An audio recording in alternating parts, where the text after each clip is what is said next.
Okie dokie, we're back with the Greek mythology drawings that I created today, and sorry for the lighting, it's really quite late at night now.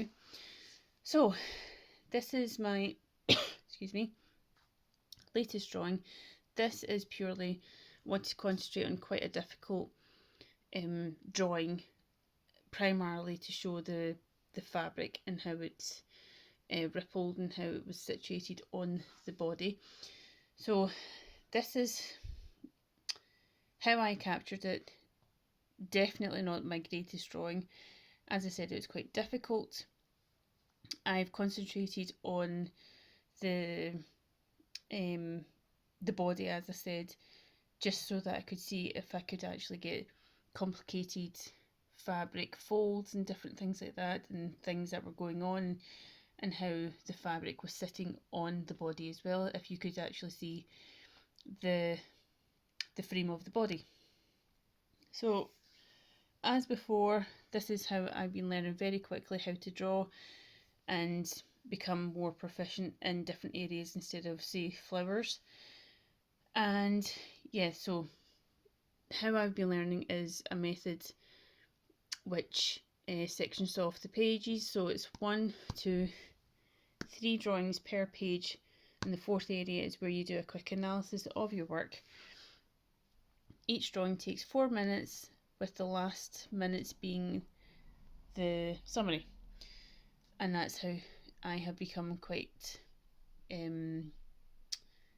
basically how I'm becoming more effective at drawing. So good speed for all 3. The bust area needed more work.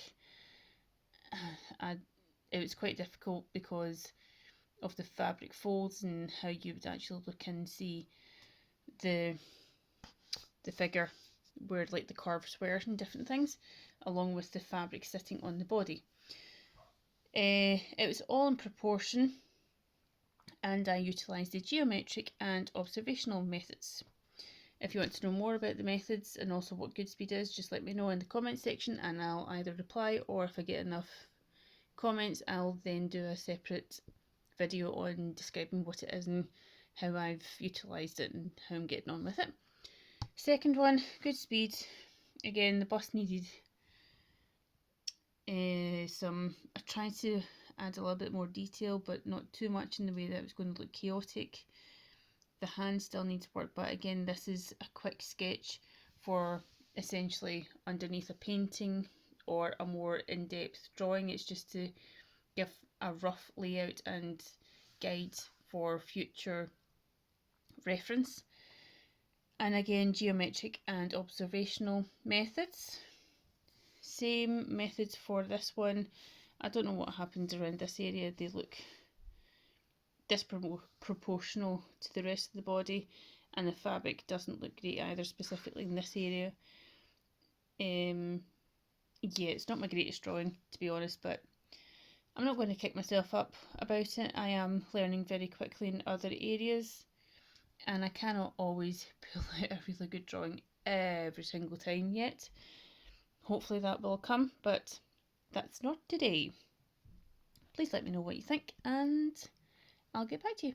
Thanks, bye.